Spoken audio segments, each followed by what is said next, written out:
news, everyone. I'm gonna make him an offer he can't refuse. I see dead people. Wait a minute, Doc. Are you telling me that you built a time machine? Out of a DeLorean? And knowing is half the battle. What, the deuce? Must have the precious. And I'll form the head. You are part of the Rebel Alliance and a traitor. Take it away. What you talking about, Willie? Wow, infotainment. All right, welcome to another Transmissions Extra, where we talk about interesting pop culture and other maybe not necessarily Transformers related things, but this time it is pretty Transformers related. So we got some interesting things to talk about. I'm your host, Big C, Charles, aka Big C. I'm here with Jeremy, aka Yakko. Hey, how you doing? And Daryl, the Cybertronian Beast. Hey, what's happening? Let's talk Transformers. Or maybe something else. And we've got a special guest. We're talking to Sean Jaffe of Nerdy City. Hi there.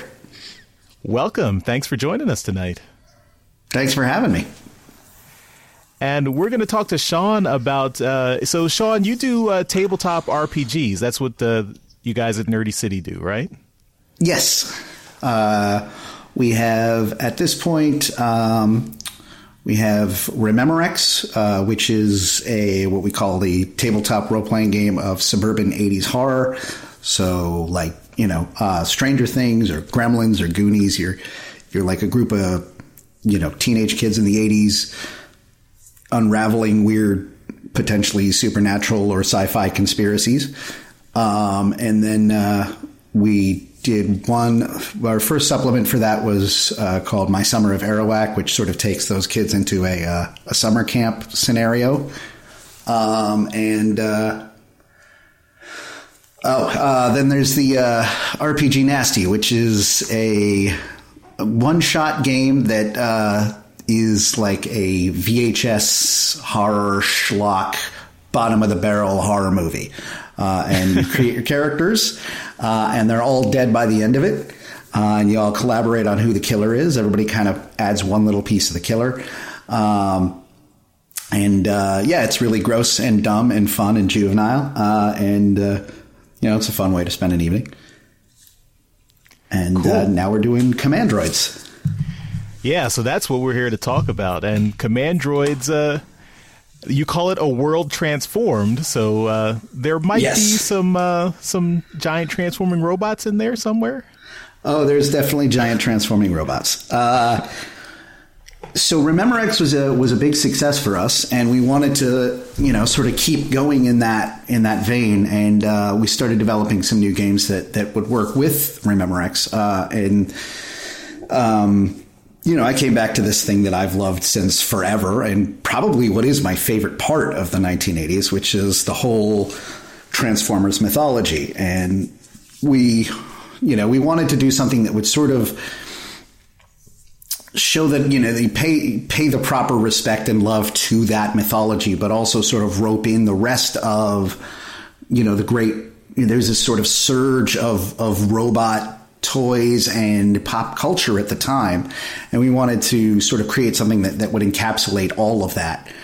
So Commandroids is, it's very clearly a love letter to the Transformers, but also to Voltron and to Robotech and some of the weirder stuff like Autobots and things that people don't necessarily remember as much, Starriers. It's at this point in its sort of final beta testing stages as we're doing the Kickstarter. And it's been just a lot of fun putting it together, and it's a lot of fun to play. Very cool. So you actually brought this to TFcon Toronto this year, and you were showing it off and giving people a chance to get do some sample games and get a tiny taste of it. So what was the response you got at TFcon? It was fantastic. When we first were driving up there, because we're coming from Jersey City, so we had a lot of time on the road. I was talking to Gia and Megan, who were co-creators, or are co-creators with. They are the co-creators of the game with me. There's 6 of us in Nerdy City, so half the team was up there, and then Craig and Casey and David were sort of minding the home front. And the group of us were on the way up, and I'm saying, okay, so 2 things that we need to be prepared for. One is that this might not resonate with these people. Like, it's a role-playing game. We're bringing it to a Transformers convention. I'd never been to a Transformers convention. They might not want to do the game. They might not be at all interested in sort of a narrative-based story game as opposed to like a more of a war tabletop combat thing, if they're at all interested in gaming. So, this is kind of a gamble, and if they don't love it, we'll go back to the drawing board and come up with something else.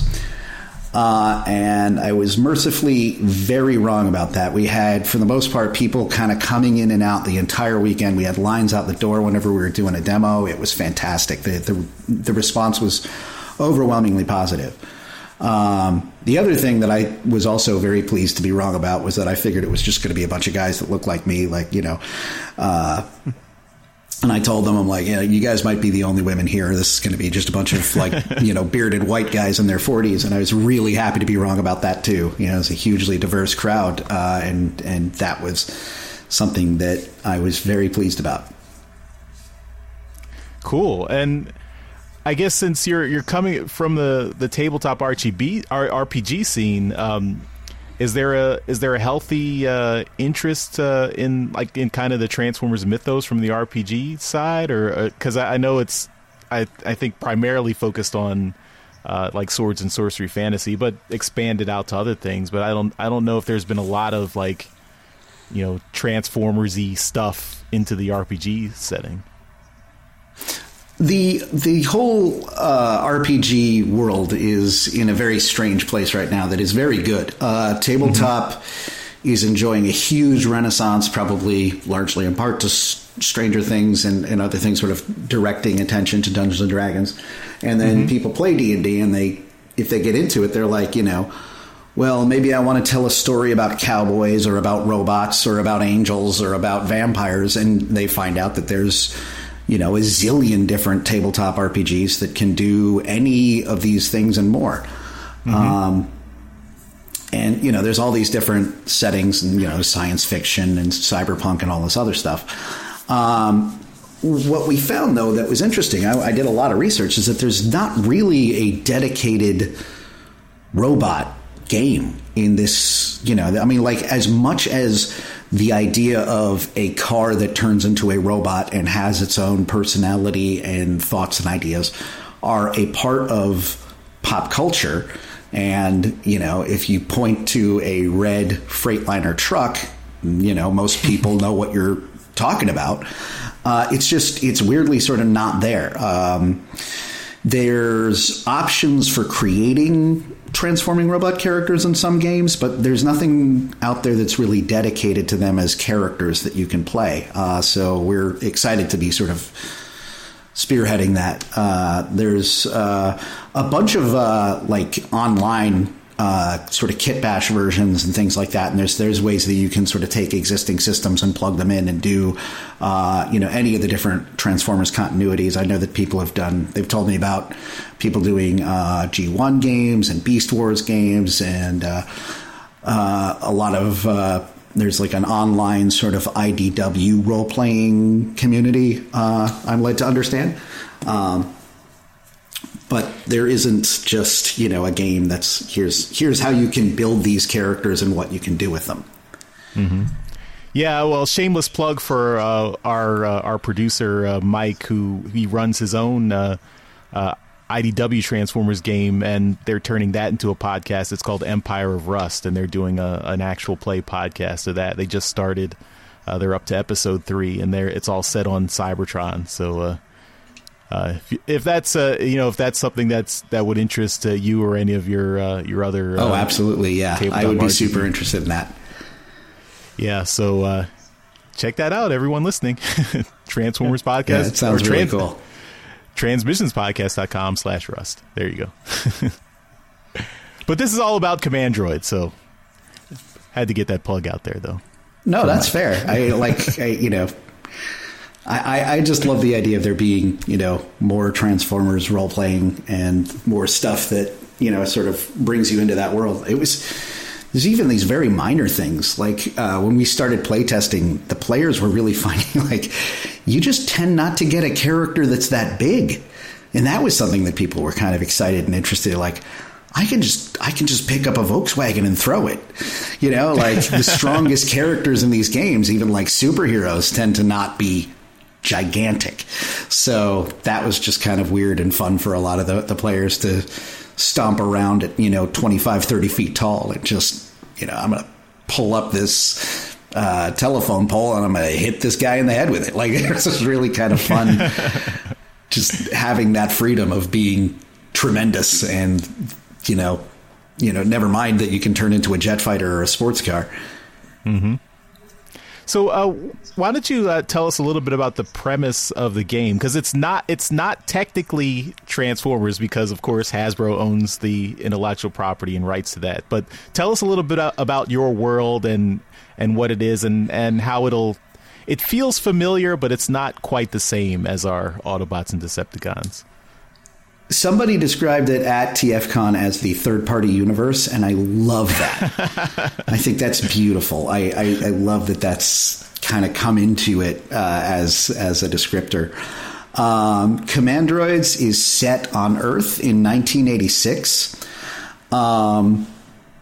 There are these weird giant transforming robots that are the result of a comet. From a distant planet called Quasaros. Millions of years ago, there was a war that was fought on Quasaros between two different factions, the Nemesite Capacitors and the Symmetron Resistance. And the Symmetrons realized that the Nemesites and their machine god had taken over the entire planet. The mainframe had essentially digitized the entire world and brought the entire world online as an evil machine god. And they realized that there was no hope for Quasaros, but there might be hope for other planets out in the galaxy. So they downloaded their minds into this artificial comet called a Cosmeter and launched it out into space. And it's sort of circled around looking for a planet that had the right kind of technology for them to inhabit. And in 1986, the comet comes past Earth, and they found what they were looking for. So they download themselves into bulldozers and jet fighters and Apple IIes and every other thing that they can find in anticipation of warning us that these things were out there. So this was Halley's Comet. This was Halley's Comet, yeah. we never outright say it, but it's definitely Halley's Comet. That's awesome. And then the Nemesites were actually downloaded onto a comet of their own that followed after, or may have been here earlier. It's going to be a mystery in the book as to exactly when they arrived. But there was a event in Siberia in 1908 that you might want to look up. And they may have set a trap. And now the war has sort of reignited here on Earth. There is a few differences from the Transformers universe. And the biggest ones I would say is, first of all, the necessity of a pilot.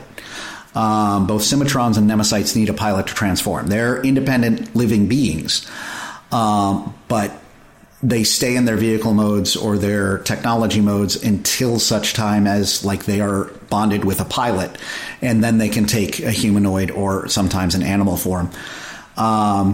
The difference between the Symmetrons and the Nemesites is the Symmetrons make an offer. They go to the human and sort of make a psychic connection and say, are you willing to help me to defend your world? And the human theoretically says yes, because that's your player.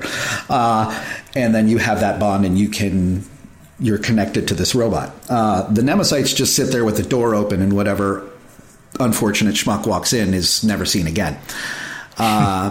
So it's sort of an interesting play on the idea of, consent and, that relationship being either one that is positive and valuable to both entities, or something that is incredibly dark and codependent. And it also kind ultimately of goes results back in to one's the death. Diaclone origins of Transformers. Yeah, it's weird. There has been like things of pilots, and then Headmasters is obviously also very similar, and the binary bonding, I think, is a term that we borrowed. But it's not considered part of the Transformers. Like we wanted it to kind of feel like the relationship between Paladins and Voltron Lions, that kind of connection. And then there's also a very weird religious aspect that's not there in the Transformers. Both the Symbitrons and the Nemesites have a very weird... they don't see it as religion, but it is a very religious style bent. The Nemesites worship the mainframe, which is a pretty obvious stand-in for another evil, all-consuming robot god. And the Symbitrons have these things called sacred subroutines. Before the mainframe took over their world, there were 5 different AIs that maintained peace and order, and occasionally could produce for themselves 5 giant, tremendous, towering robots that would defend the planet. They were called the Mecha Shoguns, and these Shoguns were, 500, 600 feet tall, and had giant swords, and maintained order and peace on Quasaros, which is what they called the planet before the mainframe took over. And when the Symbitrons left, they downloaded the AIs into themselves, and they run these sacred subroutine programs as sort of a religious offering to their old gods. And they can sort of... there's a function type called an anchorite who can sort of summon the old god by bringing other Commandroids into themselves and combining into an avatar of their Mecha Shogun. So that brings in the whole combiner Voltron aspect.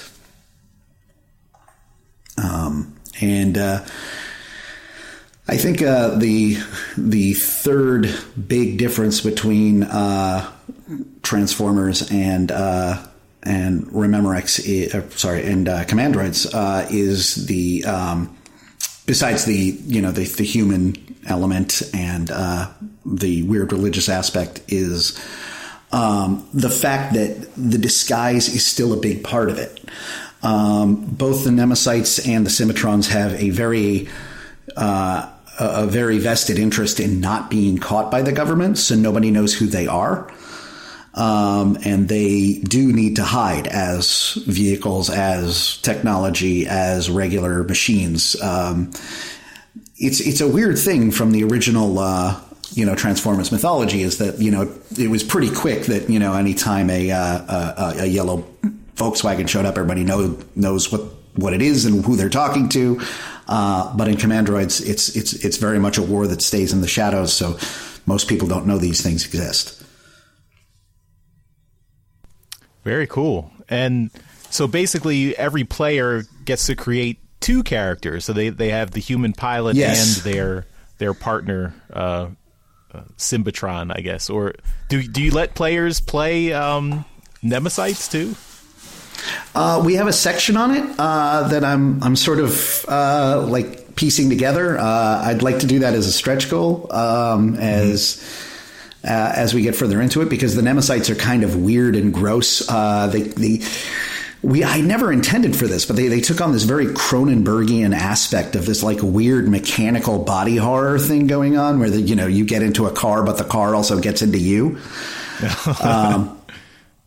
And they're really evil and nasty, and they have a lot of. I keep coming back to Cronenberg being the weird aspect of it, very Videodrome, where you kind of grow into the machine. But yeah, there's I have systems by which you can play as a Nemesite if you want. But in both cases, you're sort of taking on two characters that are becoming one, and you can sort of jump back and forth between who's doing what. So if the two of them can separate, it's kind of like Knight Rider in a weird way, like where you can say, okay, I'm going to send the car over here to check out that weird warehouse while I'm in math class because I don't want to miss another test and fail because part of it is maintaining your original normal life, right. And then you can play out like what the car is dealing with and then what the kid is dealing with, and then there's something called a conduit that actually will allow them to switch places. So if the kid's suddenly getting hassled by government agents on at school, they can switch, and then some government agent who's trying to like wrestle a kid out the door is now trying to wrestle a kid with the comparative strength and abilities of a car out the door. So they become incredibly strong, virtually bulletproof, and they can take on like whatever powers the robot has. So if you can do like hologram projection, now you can do that. If you can do if you've got missile launchers, the kid can launch missiles, and that's led to a lot of fun in some of the play tests where these kids suddenly take on these bizarre robot abilities. Oh, very cool. And I know, like, just getting a chance to see some of the character creation stuff at TFcon, I got the chance to talk to Gia and see and start just looking at some of the character creation. I noticed that it's based on the Rememrex system you talked about, and your character classes are interesting. So your character classes are based on the kids from the Breakfast Club, right? Yes. The human aspect is just a standard Rememrex character. Right. So they have the 5 types are the brain, the basket case, the athlete, the criminal, and the prince or princess. Mm-hmm. And because you're starting from a place of just being a normal kid. Right. There's sort of a wish fulfillment fantasy in the game itself. This idea of this, when you were playing with these toys, you didn't just want to drive around this little car or, whoosh around this jet. You wanted to be these things. Mm-hmm. So this idea of taking that into yourself and becoming one with this machine and all of the power that comes with that. And then when you build the robot, you start with the different alt modes that you potentially take on. So there's Aeromex, which are anything that can fly, like any sort of aircraft. Motomex, which are single rider vehicles like motorcycles and ATVs and things. Automex, which are standard cars, small trucks, things like that. And then they get weird stuff like Terramex are construction vehicles and big trucks. There's combat mechs, which is sort of any sort of military vehicle, missile launchers, tanks, things like that. And technomechs, which they're the weird ones. They're like, anything that isn't necessarily a vehicle. It just has to be big enough to cover a person. So we've had boom boxes, arcade cabinets. Somebody did a Apple IIe. I think somebody came up with there was a weird one. It was like a Cray supercomputer, which I thought was interesting. It was very Superman 3. So you pick which of those you're going to go with, and that's kind of your type. And it also sort of determines a little bit of the physicality of that character. So, if you're going to go with like a Lamborghini Countach, you're going to be like really fast and sleek. If you're going to go with, a bulldozer, you're obviously going to be much more slow and invulnerable and really, really strong. If you're a helicopter, you're very agile. It goes up from there. You develop a function, which is, what you're programmed to do. And then what's called Quasar Tech, which is like what your cool ability is as a robot. Like, are you a triple changer? Do you have what are called subordinate circuits? So you got like little guys that you can launch out, like the cassettes from Soundwave, There's something called a Gerwalk shifter mode, which is obviously calling back to Robotech, where you can sort of partially transform even without a pilot.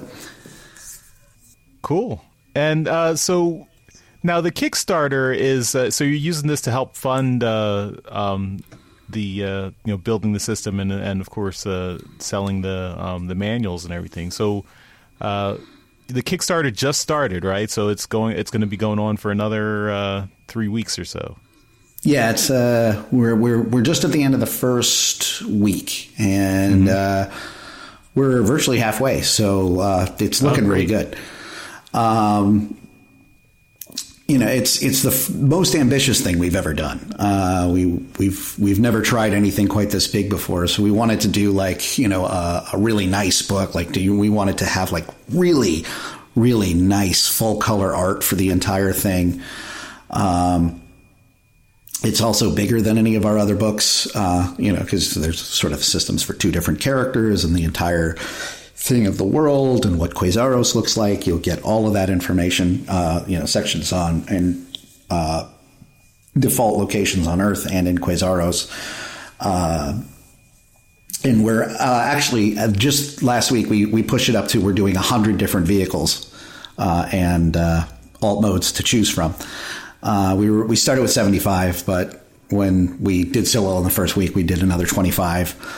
I'd like to keep doing more.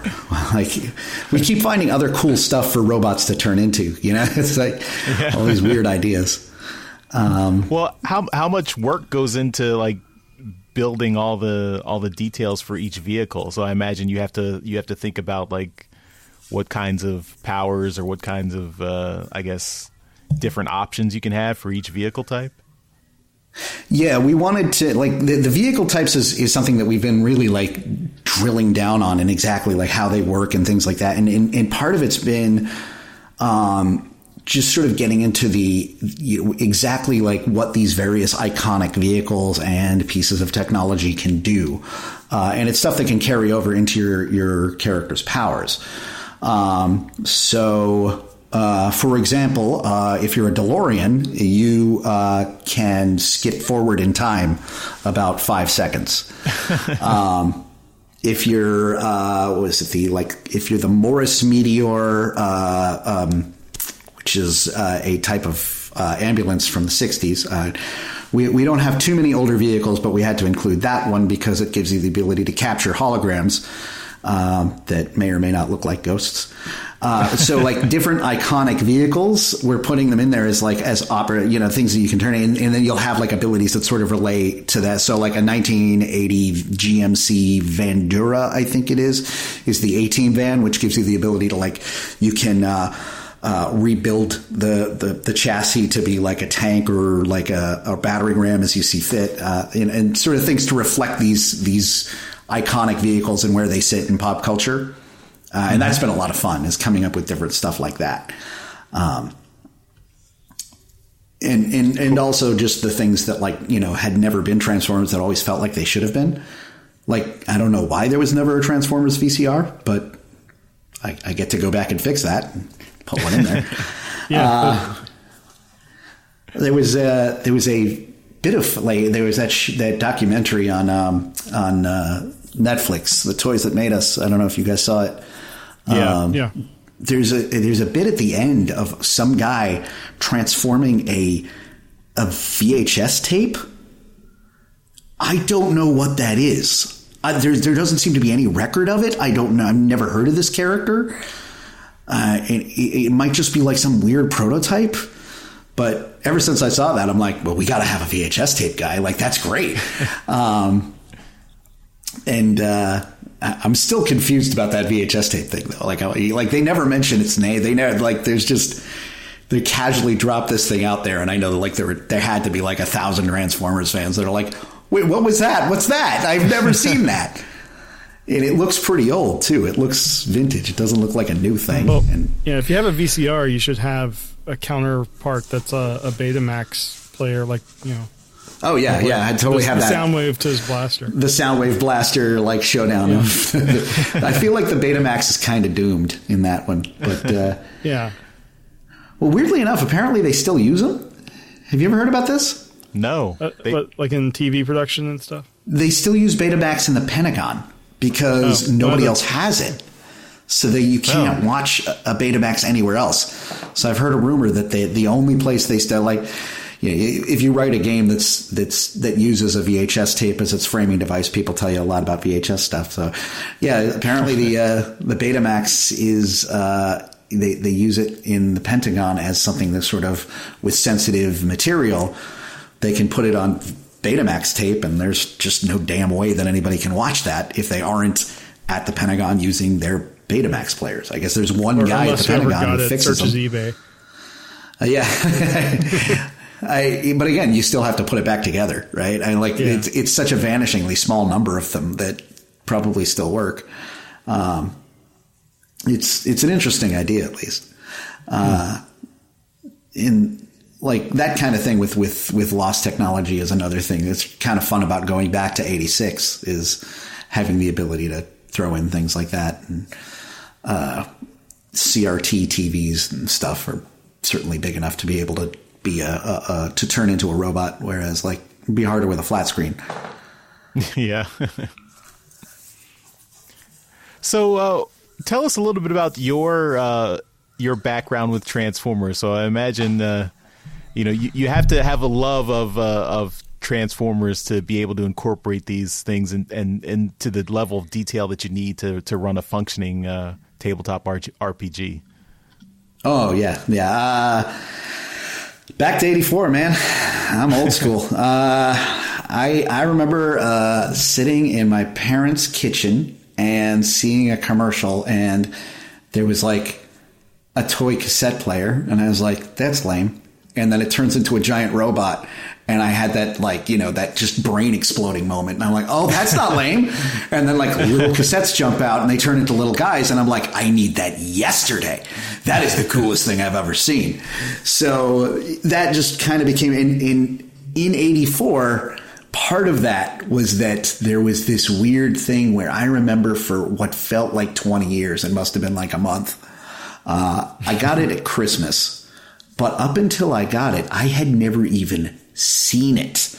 You would go to like the whole thing of like the Transformers in 84, they were gone. They would hit the shelves and they would disappear. I think the only time before Christmas that I saw one in the box, I think it was like at a B. Dalton Booksellers or something. There was like a couple of like the mini cars. So it was a big deal to just even see them in a store. They had this mystical quality of being this sort of lost treasure, and much less somebody like Soundwave, who literally like I didn't see it anywhere, and trust me, I was looking. And for a while before the show came on, like I remember having them and just kind of developing. Me and my brother would sit there and develop our own like stories and figure out who these guys were, because they didn't. The stuff that all kind of came out a little bit later, and I guess maybe we just found out about it a little bit later. I'm old and my timelines are hazy, but I don't remember knowing, anything other than the name and the stuff on the back of the box. So we would kind of come up with our own storylines for who these guys were and why they were, what this war was about. Like we kind of knew who the good guys were and who the bad guys were, but we'd play fast and loose with that as well. And I remember I kind of lost interest around the same time most of the kids did with like the Action Masters, and they didn't transform anymore. So kind of what's the point? And retroactively, I get it. I can look back and I'm like, oh, okay, these might have been kind of cool, but just at the time, like it just seemed really counterintuitive. And it wasn't until I was in college in the 90s, and I was with a bunch of my friends, and we were like all the like, it was like early 90s. We were playing Vampire. We were all edgy and dark and badass. We were all the Vampire players, and Vampire was a popular tabletop RPG in the early 90s that sort of stressed being edgy and badass. So it was a bunch of us and like 3 of our girlfriends. We went out to the video store, and as a joke, we rented the Transformers movie. And rewatched it, and we're like, I remember this. We all saw this. I'm not gonna And so it became this thing, and we brought it back and we all watched it. And I remember the scene when Prime is on the table and I'm looking around at all these like super edgy badasses, and all of their girlfriends, including mine, are trying to figure out why we are all weeping. It just took us right back into it. They're like, are you guys okay? And we're like, no, he died for us. And and just ever since then, I haven't been able to put it back down. Like, it's just been sort of something that's always been, something that I can easily get excited about and involved in. And I've always been really into the toyetics of games and vice versa. And something about the Transformers I think is very interesting is that they are action figures that are kind of tiny puzzles and tiny games. And they bring that to the toy world in a way that almost nothing else does. And it's weird. Like I've been more and more disappointed with the directions toys that seem to be going, where they're sort of losing a tactile element, like the biggest toys now are Funko Pops, and I don't know what you do with them.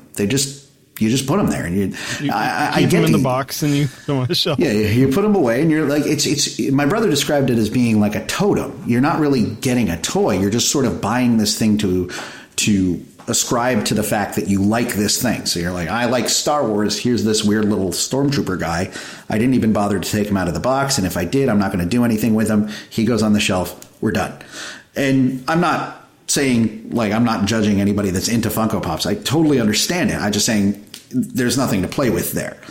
They can't really take that away from Transformers. There's always going to be something that, they have this weird tactile nature. And even, like, there's the other direction is, like, robot toys have gone in a weird place where now the toys are robots and they kind of play with themselves. So you get like little dogs that like will bark and run around, and you don't have anything to do. You just sort of watch it. And once again, you're not playing with it. But Transformers, you always have this, element of just you can pick it up and change it from one thing into another.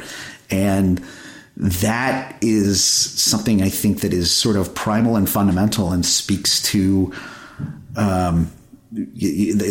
whatever the core of the mind that says this thing is fun in a way that very few other things do. Cool. Yeah, I think we couldn't agree more. So it's awesome that you've taken that knowledge and turned it into this RPG experience. So I hope people will check it out. I do too.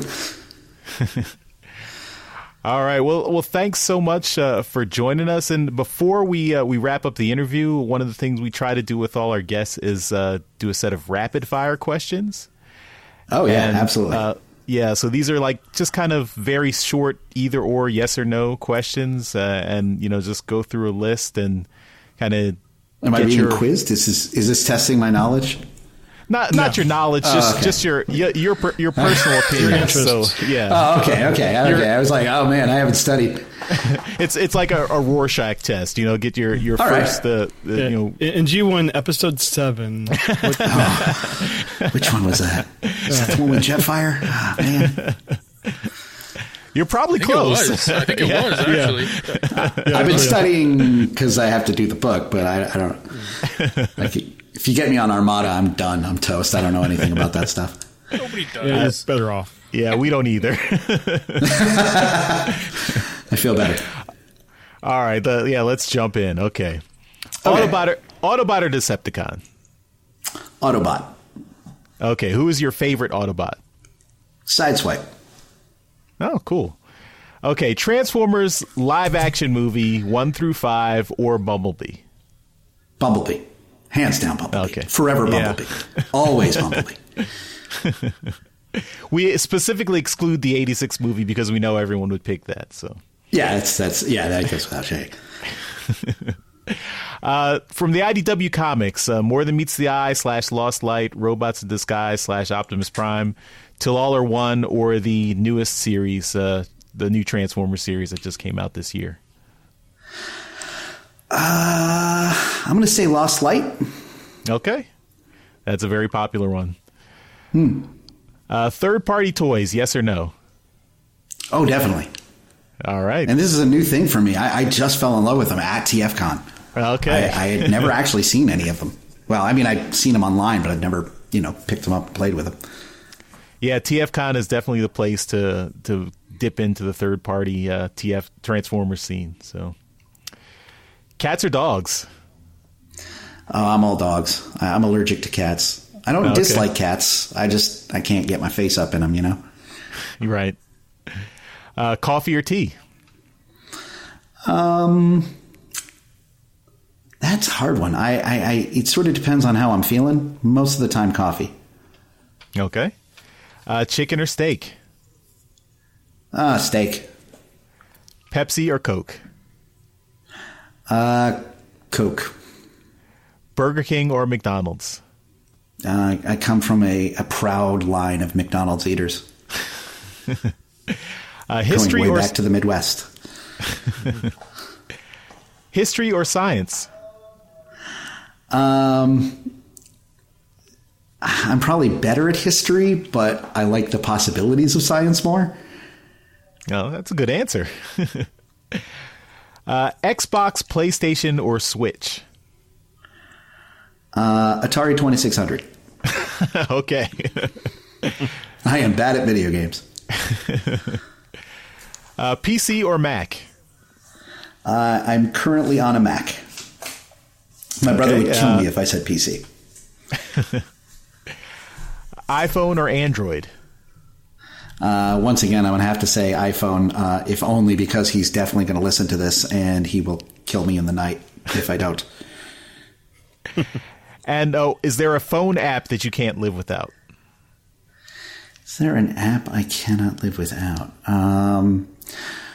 I've been playing Earth Wars with my brother and the rest of the Commandroids team, and we've started a alliance called Iron Angels, and that's been a lot of fun. I also have that like Pokemon game thing, but it's dinosaurs from Jurassic Park. That's been a lot of fun. Oh, interesting. So I use those you didn't a lot. say Kickstarter. I had to delete Kickstarter off my phone because I would check it so much that that my wife said you can't have this on there anymore. So I can only check it on the computer, for everyone's sake. Yeah. Marvel if you're or listening DC? and you work for Kickstarter, I love Kickstarter. I just,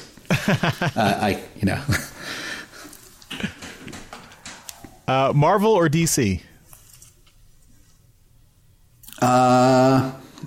So I used to work for Warner Brothers, and I used to like DC a lot more, but that got beaten out of me by working for Warner Brothers. So I'm all Marvel now. Oh, wow. So who is your favorite Marvel character? My favorite without even thinking about it, Longshot. I almost said my favorite Longshot. Longshot forever. I love Longshot, and nobody knows who he is. He's like super obscure now, but back in the late '80s, early '90s, he was. That's what I looked like in high school. So you had a ponytail, blonde ponytail. Yeah, I had the big blonde mullet, and I wore like a leather jacket, and I had like a satchel, and I jumped over stuff all the time, and I was really dumb and annoying. I was totally Longshot. I'm looking at a picture now. Very 90s. Oh, yeah. Well, they replaced him in the early 90s. Like when everybody became Wolverine in the early 90s and it was all about like being edgy and badass, that was when they got rid of him. He was really more 80s. He was supposed to look like the lead singer of Kajagoogoo, which makes me like him even more. He was this like weird little guy from another dimension. And he, was super lucky, and that was his power. Yeah. Cool. All right, Stallone or Schwarzenegger? That's tough. As an 80s kid, I'm one way or another, I'm betraying, a sacred institution. But I guess the robots went out, so I'm going to go with Schwarzenegger. Got to stay loyal to the robots. Yeah. Pixar or DreamWorks? I like the Pixar stuff. I'll go with Pixar. And is there a guilty pleasure movie that you'll always watch whenever you see it on TV or run across it? That's a hard question for me because, once again, I was co-developer of a game called RPG Nasty, which was about like movies like Cannibal Holocaust and Night of the Bloody Apes. So for me to have a guilty pleasure movie, it would have to be deeply upsetting. I don't know. And I'd love to say like On Golden Pond, but I honestly haven't seen it. Yeah, I don't really have there's no movie that I feel guilty about liking. If I like it, it's probably because I either think it's incredibly good or complete trash. I do have a theory about movies where the top 5 movies in my mind all have lightsabers in them, including the 1986 Transformers film. Oh, interesting. Yeah, it's a theory because Megatron has it in that one fight with Prime. He immediately loses it, but he has it. Right. Hot Rod has it. And then too. the Burning Blade in Big Trouble in Little China, I believe, also qualifies as a lightsaber. I went to Hot film Rod school has and it too in the '86 movie. He has the buzzsaw. Does he have a lightsaber? Nope. He has a lot when they're on the ship and he's fighting the little droid. You're right. Oh my god, I completely forgot about that. It totally backs up my theory. Oh, that's great. Doesn't he have the blast helmet too? That's more a lightsaber than anything else. I developed a couple of film theories when I was in film school to irritate other film students. Another one is that any movie can be improved with the addition of the Predator from the Schwarzenegger film Predators. So, like you name any movie, it'd be better with a Predator in it. And the Predator was voiced by Peter Cullen too. I didn't know that. Really? Yeah. Holy crap! There's a clip on YouTube from when Cullen came to TFcon, and he did the Predator voice at his panel, and it was insane. I gotta see that. I had no idea. You're blowing my mind right now. The Predator and Optimus Prime are the same guy? Like, some people are just better than the rest of us. Like, finding out that, like, Luke Skywalker and the Joker are the same guy. Like, that's nuts. How can you be, like, the best hero and the best villain at the same time? That's so cool. Wow. As soon as I'm done here, I swear I'm looking that up immediately. That's crazy. That is not... I had no idea. So he did the whole one ugly man. Yeah, that whole thing. That's wow. He did the little like clicks or whatever. Yeah. I always thought they just modulated that from an animal or something. I didn't think that was a noise that you could make. A human being could make. Well, most noises you hear in movies are likely Frank Welker. Yeah. That's true. I heard a thing about like, him doing the Lion King roars and stuff. Yeah. All right, got a few more questions. Star Wars or Star Trek? I am a priest of Star Wars. So you're a Jedi. Like, I legit am. Yeah, I have. I've been part of different like Jedi groups, and I've like done lightsaber stuff. I have a Luke Skywalker like costume, and I've got like a couple of lightsabers. It's pretty bad. It's out of control. I think the only thing that I know better than my G1 Transformer stuff is my knowledge of Star Wars. And it's weird. Like, I'm at that point where when The Force Awakens came out, this is why I say I'm a priest of Star Wars. This is my physical therapist. I had broken my ankle, took me to see the movie because he wanted to see it with me. So people that I kind of barely knew would take me to come see Force Awakens because they wanted to see it with me and then see what I said about it afterwards. So I feel like in a bizarrely ecclesiastical sense, I'm a priest of Star Wars. Were you at Celebration this year? I've never actually been to the celebration. Like, once again, like I sort of front load all of my convention time into gaming conventions, so I just didn't have the ability to get out to it. I would love to go to one of them once, and I know that immediately refutes my whole Priest of Star Wars thing. No, I went to my first one this last year, and after going to Transformer conventions forever, it was just so weird seeing just like 5 times the size, all for Star Wars. I'm a little afraid of it. Yeah, I mean, it was great. I mean, you find your kind of pocket what you want to do, and it's great. I definitely recommend it. I definitely want to go to one. My brother-in-law is one of the engineers at Disney, and he was working on the Falcon. So I am still like getting everything geared up to go down there and see, the new Star Wars land down at Disney. Oh, nice. But I'm afraid to talk about it because every time he brings it up, he's like, if you tell anybody anything about any of this, the mouse will kill me. And I'm like, I believe you. The mouse is the Sith. But I think I can admit that he worked on the Falcon. He gave me one of the T-shirts from the Falcon team, which is one of my most prized Star Wars possessions. Very, very rare. It's the engineering team for the Millennium Falcon T-shirt. Oh, wow. Very cool. Yeah, it's pretty awesome. All right. Simpsons, Family Guy, or Rick and Morty?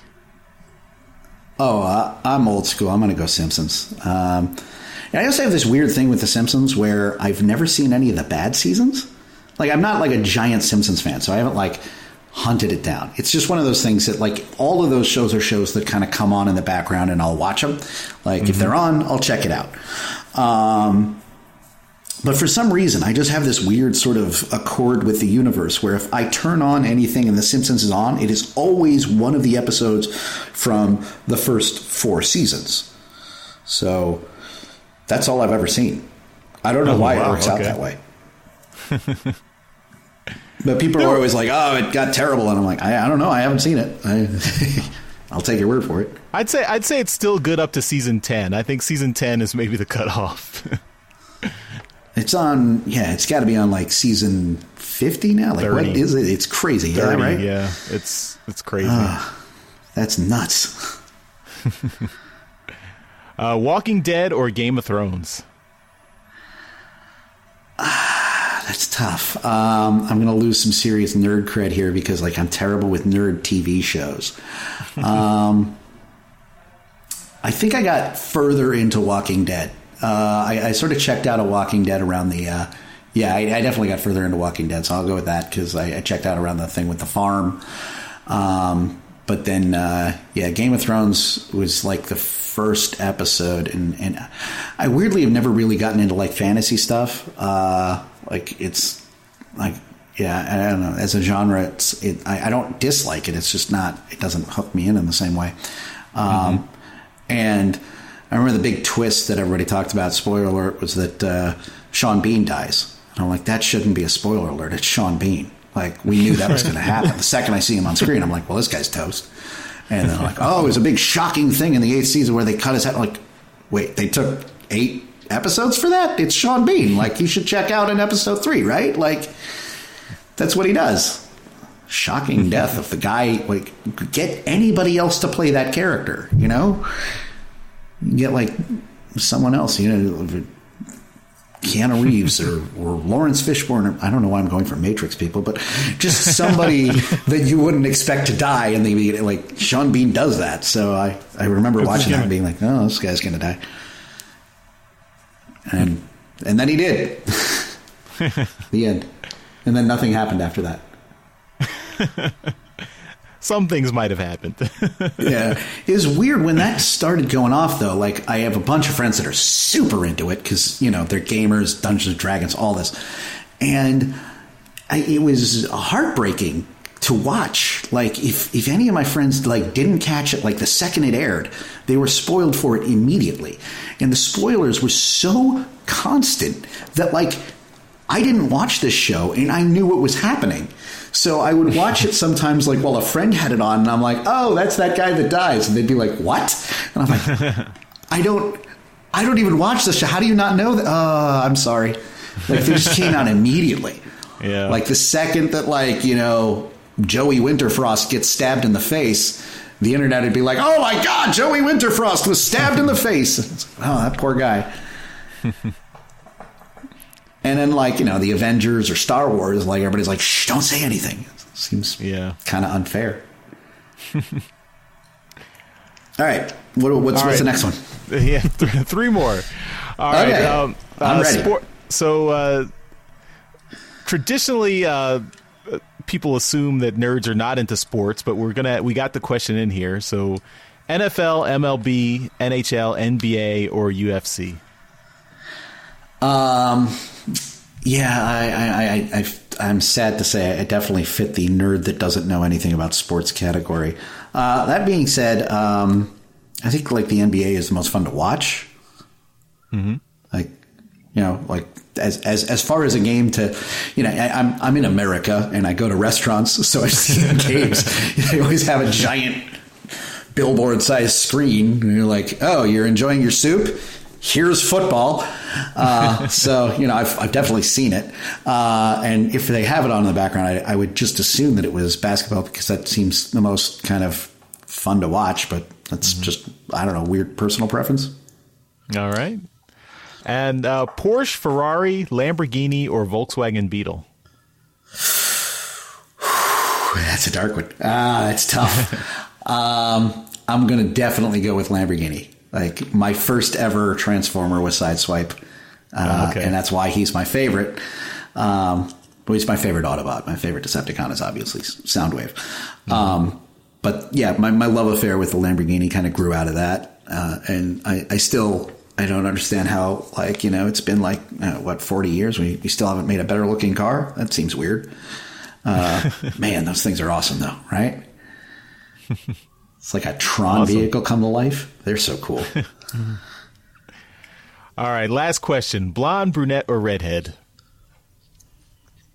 Personally, I guess I'm between blonde and brunette myself. No, your preference.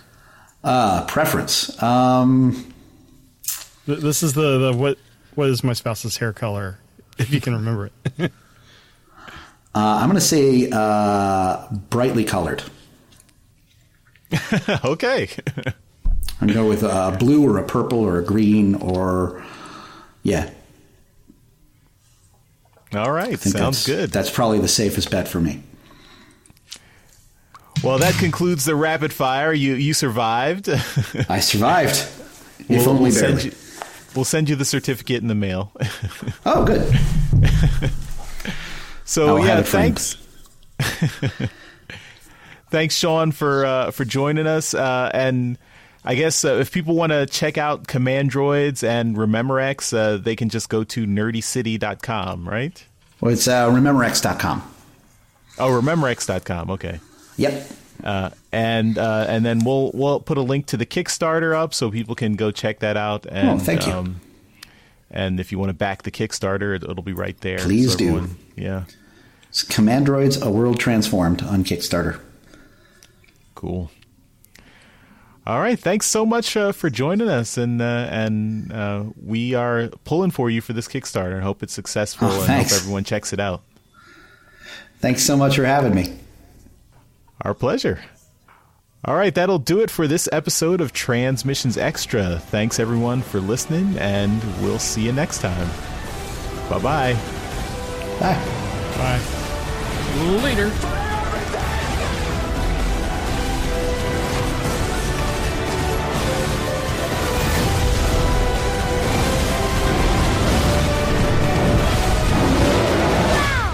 Can you do that again, please?